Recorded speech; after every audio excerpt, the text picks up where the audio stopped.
आज से बिहार में इंटर परीक्षा की हो गई है शुरुआत। 1473 केंद्रों पर हो रही है आज से इंटरमीडिएट की परीक्षा। अब गांवों में लगेगी खेत चौपाल, यानी खेत की जानकारी को लेकर खेत पाठशाला लगेगी। रालोसपा का जदयू में होगा विलय। इधर राज्य में अभी जारी कल तक रहेगा ठंड। अब बिहार में नियोजित शिक्षक आंगनबाड़ी सेविका नहीं लड़ पाएगी पंचायत की चुनाव। गांवों में खेत पाठशाला, नए सिपाही बहाली को लेकर बिहार में ट्रेनिंग केंद्रों पर दी जाएगी प्रशिक्षण। पैदल चलने और डाइट कंट्रोल और व्यायाम से छूट सकती है डायबिटीज की दवाइयाँ। दूसरे दिन भी वाहनों की एंट्री नहीं। इधर बता दें कि बिहार बोर्ड अब 9वीं कक्षा को लेकर भी परीक्षा लेगी। 9वीं कक्षा की परीक्षा बिहार बोर्ड लेगी।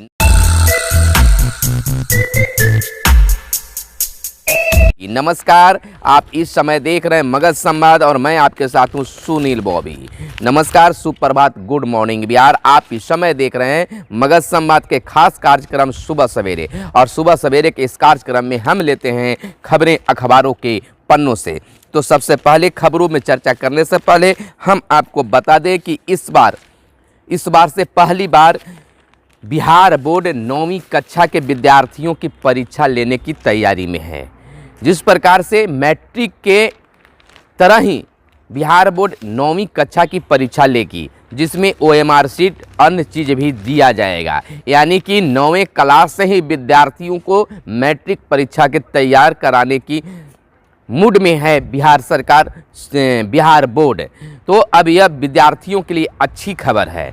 अब देखिए, बिहार में खेतों के लिए नई योजना बिहार सरकार लाई है।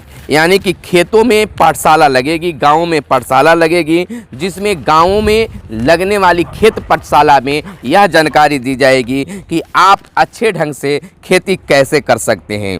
बिहार में मौसम अनुकूल खेती के लिए चयनित सभी 190 गांवों में जिले भर के किसान जुटेंगे। उन गांवों में कृषि विभाग के खेत पाठशाला लगाएगा। यानी कि चुना गया है 190 गांव को, और वहां जिले के किसान पहुंचेंगे और किसान पाठशाला में जो है, खेत पाठशाला में जो है सम्मिलित होंगे और वैज्ञानिक ढंग से खेती करने के लिए जानकारी प्राप्त करेंगे। इधर अगर सिपाही बहाली की बात कर ले तो बिहार सरकार जो है तैयारी में है। नए बहाल हुए सिपाहियों को ट्रेनिंग सूबे के 9 केंद्रों पर दी जाएगी। आलोक डीजी ट्रेनिंग के कहते हैं आलोक राज कि पुलिस में बुनियाद प्रशिक्षण के अलावा विभिन्न रैंक में कई तरह के ट्रेनिंग होती है। कौन सी ट्रेनिंग कहाँ होगी यह निर्धारित किया जाएगा। भविष्य में होने वाली ट्रेनिंग इसी निर्धारित कार्यक्रम के तहत होंगे। यह एक अच्छी खबर है कि ट्रेनिंग बिहार में बहाल पुलिसकर्मियों को बिहार में ही 9 जगहों पर ट्रेनिंग दी जाएगी।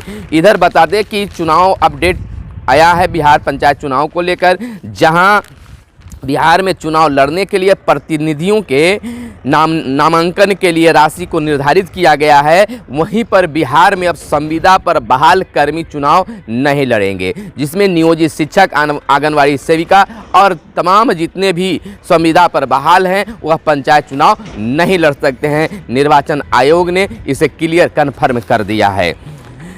इधर आगे बता दें, आज ममता से मिलेगी सिद्दीकी व रजक। राज्य का मुख्य विपक्षी दल राजद पश्चिम बंगाल और असम में भी राजनीतिक जमीन तलाश रही है।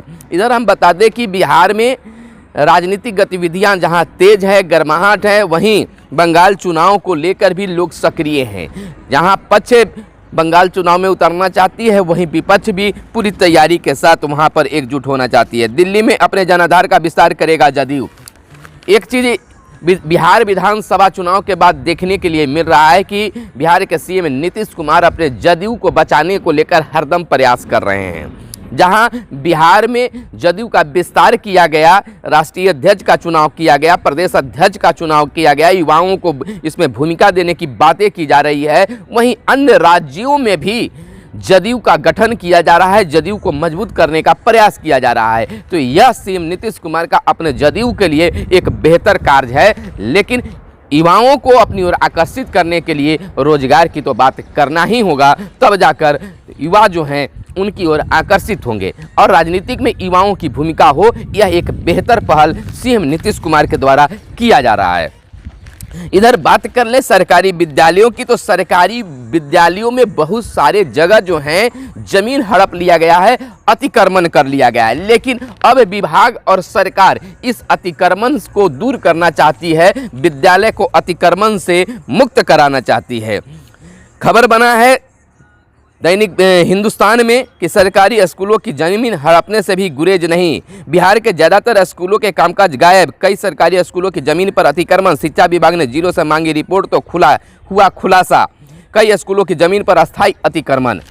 तो कई विद्यालयों में, सरकारी विद्यालयों के जमीन पर अस्थायी तो कहीं अस्थायी अतिक्रमण हुआ है और इसको लेकर अब सरकार और विभाग सक्रिय हो गई है। सचमुच में अगर अतिक्रमण मुक्त करा दिया जाए तो विद्यालयों का सौंदर्यीकरण बढ़ेगा।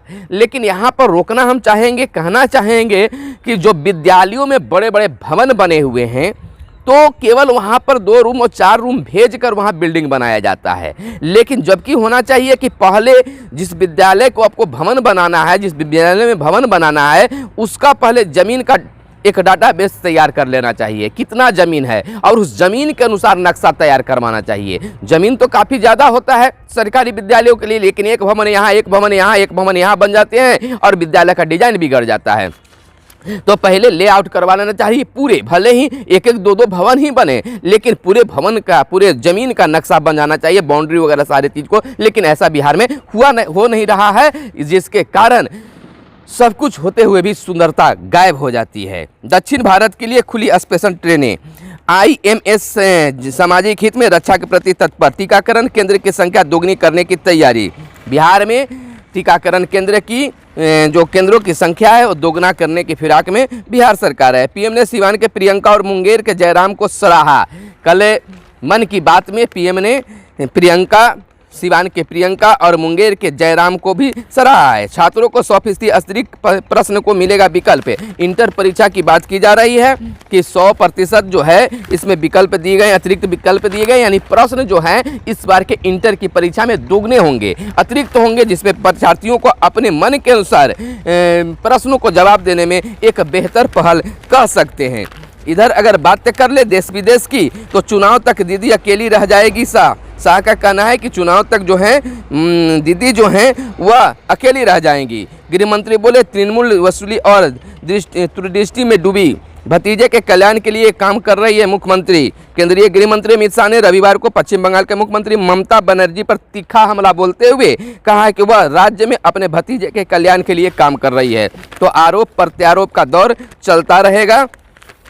इधर स्कूलों के लिए केंद्र सरकार से आया है मिड डे मील को लेकर, स्कूल में मिड डे मील योजना बहाल हो। UNA भारत ने ओमान को 1 लाख टीके सौंपे। भारत इस समय दुनिया में छा गया है कोरोना को लेकर, दूसरे देशों को काफ़ी मदद किया है, तो भारत का कद दुनिया में ऊंचा उठा है।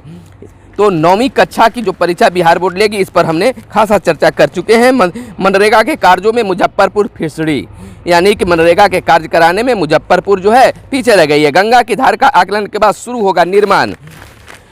दूसरे दिन भी वाहन की एंट्री नहीं। रक्सौल की है, पैदल चलने वाले ड्राइविंग कंट्रोल और व्यायाम से छूट सकती है डायबिटीज की दवाइयाँ। यानी कि देखिए, व्यायाम और सुबह सुबह टहलने से बहुत सारे रोगों को निजात मिल सकता है। मोदी के नेतृत्व में दुनिया में भारत का सम्मान बढ़ा है। यह बिल्कुल सही बात है कि इस कोरोना के दौर में मोदी के नेतृत्व में भारत का कद काफ़ी ऊंचा उठा है। तो यह सत्य बात है, इसमें कोई कहने और छुपाने वाली बात नहीं है। सत्य जो होता है सत्य कहना चाहिए, उसमें शर्मिंदगी जाहिर नहीं करनी चाहिए। अब बिहार के राजनीतिक पर अगर चर्चा कर लें तो बिहार की राजनीतिक में पिछले 1 माह से, यानी कह सकते हैं कि बिहार विधानसभा चुनाव के बाद से ही गर्माहट आ गई है। जहां विपक्षी दल कभी भाजपा पर तो कभी जदयू पर हमला बोल रही है, तो वहीं पक्ष भी विपक्षी दलों पर हमला बोलने में पीछे नहीं है। इधर बिहार विधानसभा चुनाव के बाद जहां रालोसपा का जो दशा हाल हुआ, लोजपा का हुआ, तो अब कुछ राजनीतिक बनती और बिगड़ती भी दिखने लगी है। जहां भाजपा जदयू हम इन तमाम पार्टियों के साथ लोजपा की उपस्थिति के बाद जदयू और हम को नाराजगी हुई, तो वहीं उप मुख्यमंत्री ने जवाब दिया कि अभी भी लोजपा जदयू का एनडीए का हिस्सा है। अब कैसे उसको पाटने का काम भाजपा के द्वारा, जदयू के द्वारा किया जाता है, देखना बड़ा आश्चर्यजनक होगा। लेकिन उससे पहले रालोसपा प्रमुख उपेंद्र कुशवाहा जो हैं नीतीश कुमार से मिलने, अब मिलते ही कयासों का बाजार गर्म हो गया है, कयास लगाए जा रहे हैं। अब देखिए कि हिंदुस्तान अपने प्रथम पेज पर लिख चुकी है कि रालोसपा का जदयू में होगा विलय, नीतीश कुमार से मिले कुशवाहा। अपना भी सीट नहीं बचा पाए, एक भी सीट नहीं ला पाए तो स्थिति गंभीर। लेकिन यहाँ पर जदयू और भाजपा के साथ हम और वीआईपी पार्टी मिलने से उनका कद बढ़ गया, क्योंकि उनके समर्थन से ही इस बार सरकार बनी है, तो उनका कद बढ़ा है। लेकिन यह विपक्ष के साथ भी रहे और उसके बाद वहां से भी हटकर खुद अकेले चुनाव लड़ने का फैसला लिया, लेकिन उनका फैसला सही ढंग पर नहीं चल पाया। तो कह सकते हैं उपेंद्र कुशवाहा की पार्टी रालोसपा जल्द ही जदयू में विलय संभव है। रविवार की शाम मुख्यमंत्री नीतीश कुमार के साथ उपेंद्र कुशवाहा की आधे घंटे से अधिक की मुलाकात के बाद यह संभावना और बढ़ गई है। बिहार में विधानसभा चुनाव परिणाम के बाद नीतीश कुमार से उपेंद्र कुशवाहा की तीसरी मुलाकात है, लगातार मुलाकात कर रहे हैं। बहुत जल्द अच्छी खबर आएगी। वशिष्ठ नारायण सिंह का कहना है कि रालोसपा और जदयू के संबंध में बहुत अच्छी सुखद खबर जल्द आने वाली है। आज से इंटर की परीक्षा शुरू हो गई है। 1473 केंद्रों पर इंटर की परीक्षा शुरू है। कैमरे की निगरानी में हो रही है परीक्षा। सभी परीक्षा केंद्रों पर तैनात होंगे पुलिस बल। जूता मोजा पहनकर देंगे परीक्षार्थी परीक्षा, जिसे रोक लगा दिया गया था, लेकिन नीतीश कुमार के हस्तक्षेप के बाद उस नियम को हटाया गया और विद्यार्थी इस ठंड के मौसम में भी जूता मोजा पहनकर जा सकते हैं। कंट्रोल रूम भी बनाया गया है और उस कंट्रोल रूम पर आप संपर्क करके जो भी जानकारी देना चाहते हैं दे सकते हैं। कोविड-19 के लिए जारी दिशा निर्देश, मास्क लगाकर विद्यार्थी जाएंगे, सैनिटाइजर की व्यवस्था होगी, यानी कि कोविड-19 का बहुमूल्य रूप से पालन कराया जाएगा। ठंड जो है आज कुछ कम हुआ है, पिछले दिन से ही है, लेकिन कल तक ठंड जिस प्रकार से बना हुआ है, कल तक इसे जारी रहने की संभावना है। कड़ाके की ठंड के कारण राज्य में जनजीवन पर पड़ रहा है असर। पटना, गया, मुजफ्फरपुर समेत कई जिलों में कोल्ड डे की घोषणा, यानी कि कल तक इसी तरह की ठंड रहने की संभावना बताई जा रही है। भाजपा कोटे का संभावित मंत्रियों का दिल्ली में मंथन आज। मंत्रिमंडल गठन को लेकर, विस्तार को लेकर लगातार चर्चा बना हुआ है, लेकिन उप मुख्यमंत्री ने साफ कर दिया है कि बहुत जल्द ही कैबिनेट का विस्तार होगा, मंत्रिमंडल का विस्तार होगा। लेकिन आज इसी बीच खबर आई है कि दिल्ली में भाजपा के जो संभावित मंत्री बनने के लोग हैं, उन्हें आज दिल्ली में मंथन होगा और उस मंथन के बाद नाम को प्रकाशित कर दिया जाएगा, सामने ला दिया जाएगा। 100% क्षमता के साथ सिनेमाघर आज से खुलेंगे। 100% क्षमता के साथ आज से सिनेमाघर खुलने का आदेश जारी हो सकता है। कोरोना के खिलाफ जंग में भारत दूसरे देशों से बेहतर है, तो बिल्कुल पहले भी हमने बता चुका है। चुनाव तक ममता अकेली रह जाएगी। डिग्री जांच के बाद ही, हाँ, एक बहुत बड़ी खबर है। 94,000 शिक्षकों को लेकर हमेशा अपडेट देते आए हैं कि 94,000 शिक्षकों की बहाली को लेकर अब रास्ता बिल्कुल साफ हो गया है, क्योंकि मुख्यमंत्री नीतीश कुमार इसमें हस्तक्षेप कर चुके हैं और शीघ्र बहाली करने की बात शिक्षा विभाग को बोल चुके हैं। लेकिन शिक्षा विभाग भी इस चीज पर अड़ी हुई है कि हमेशा शिक्षकों पर आरोप लगता रहता है। अब उस आरोप को हम बार बार लगने नहीं देंगे और उनकी बहाली तो करेंगे, लेकिन उससे पहले उनकी डिग्रियों को जांच कर लेंगे। यह एक शिक्षा विभाग के द्वारा हम बेहतर एक पहल कर सकते हैं। बहाल होने के बाद उस पर उंगली उठे, यह बेहतर शायद नहीं हो पाता है। तो आज बस इतना ही, और आप सुरक्षित रहें, हम सुरक्षित रहें, हमारे साथ बने रहें, मगध संवाद के साथ बने रहें। वीडियो पसंद आए तो लाइक शेयर कमेंट करें। इस वीडियो को हमारे फेसबुक पेज पर देख रहे हैं तो फेसबुक पेज को लाइक कर दें। अगर यूट्यूब चैनल पर देख रहे हैं तो यूट्यूब चैनल को सब्सक्राइब कर दें। तो फिलहाल हमें इजाज़त दें। धन्यवाद। जय हिंद, जय भारत, वंदे मातरम।